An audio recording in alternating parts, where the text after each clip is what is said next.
Gentlemen, here we are again.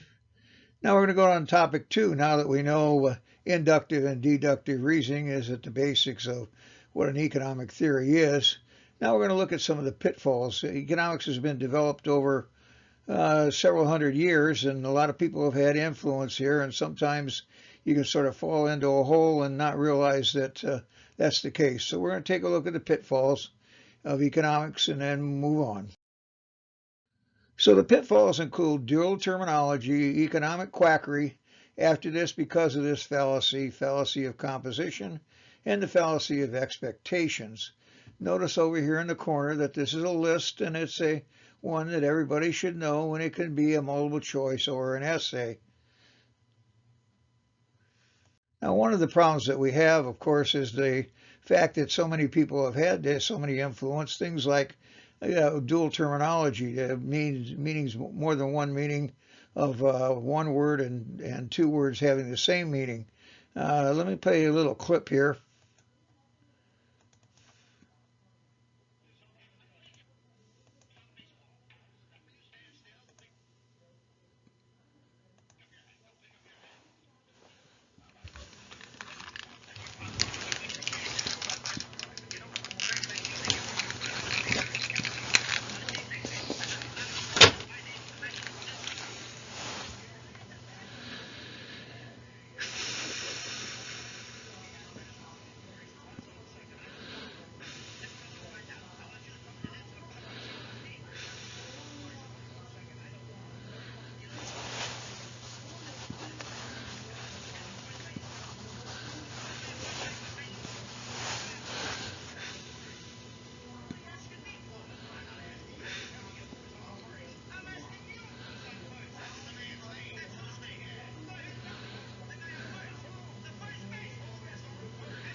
So you get the idea that you can have two words meaning the same thing or one word with two different meanings. Cost is a good example of that.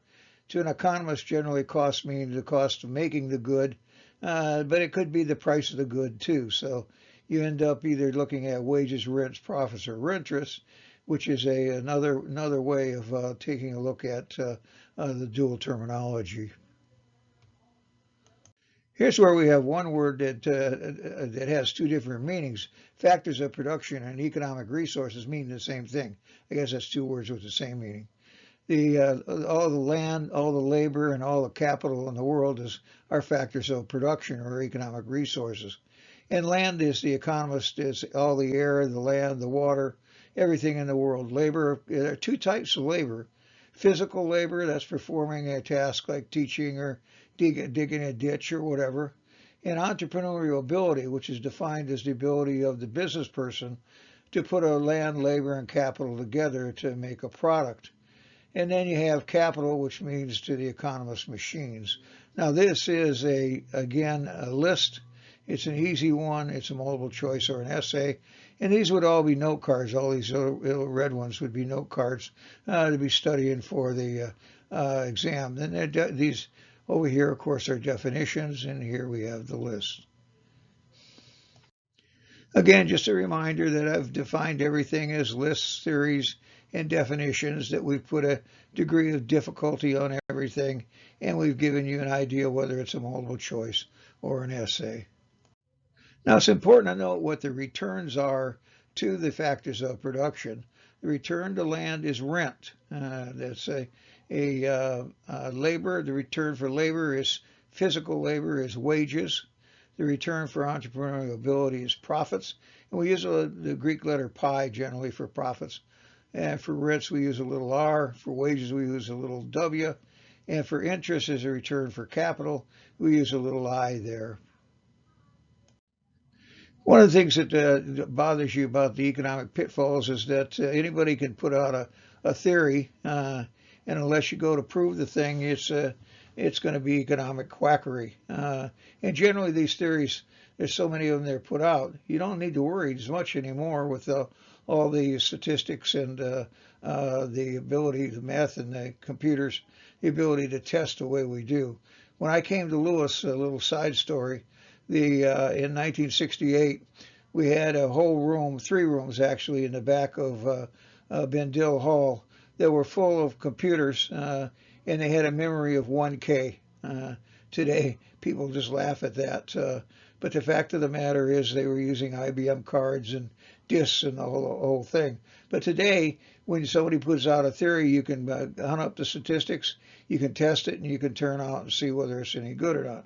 But on a macro theory, as something like Karl Marx's theory, it takes a while to be able to prove or disprove that.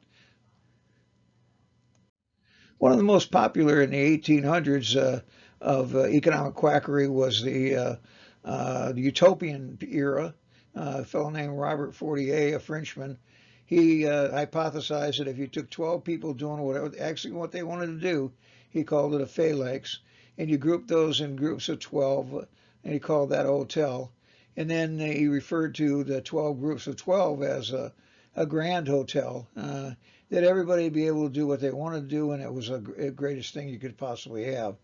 These kind of communes actually, Robert Owen, an industrialist from England, set up a couple of those, one in England and one in America, called New Harmony, Indiana. It's just outside of Evansville. And they all basically failed over time. Nathaniel Hawthorne, he was at Brook Farm out in Massachusetts, which was built on the same kind of concept of the utopian era. Now, one that stuck for a long time is Marxian theory, and it's still around today. Marxian theory is actually very interesting, and it's not all wrong. He just came to the wrong conclusion. What he did was he hypothesized that a family of 4, enough to repopulate the species, would make a subsistence wage. They made enough to cover their housing and food and so on, but they also made a surplus. And he, of course, called these people the workers, the proletariat. And he proposed that the surplus was stolen by the bourgeoisie, the business person, and that there would be this fight over the surplus.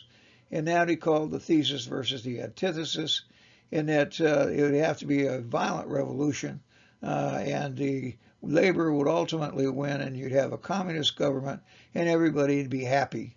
Of course, Stalin and Castro and Mao Zedong all set up their countries on the basis of that theory. What he did not see, and this is because where he was at in time, he didn't see the rise of the corporations. All he saw was the robber barons at that time.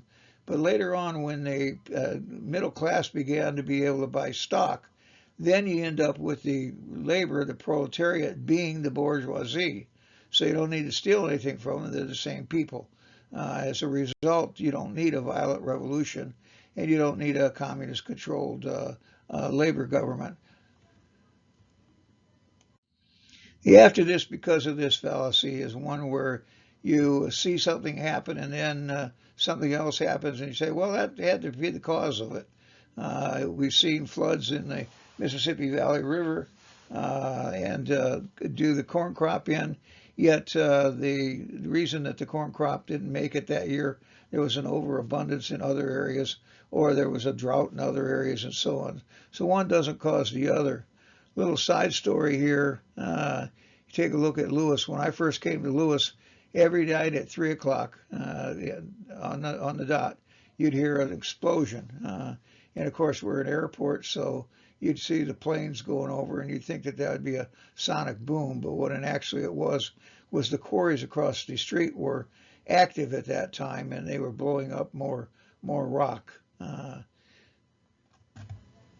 So after this, because of this fallacy of composition says what's good for the individual is good for the whole. That's not really true. If you take a look at what would happen if, well, this is a true example.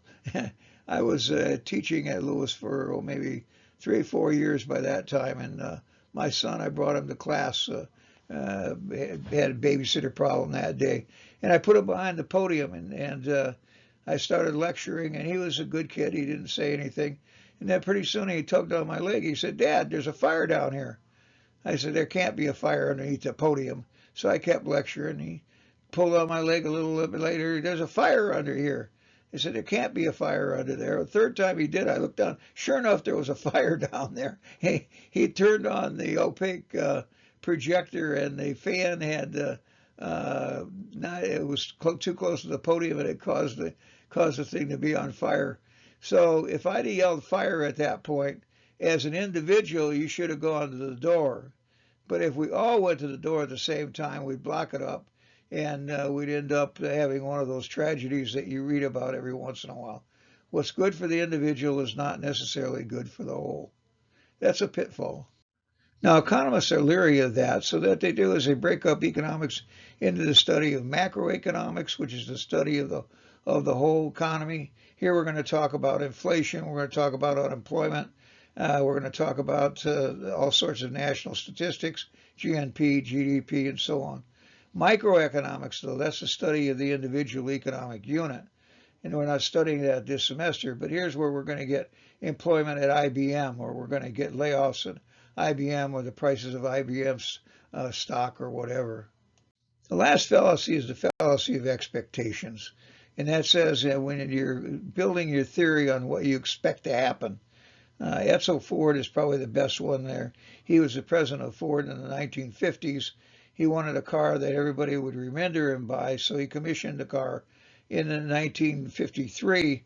It didn't actually get put out on the road until 56 or 57.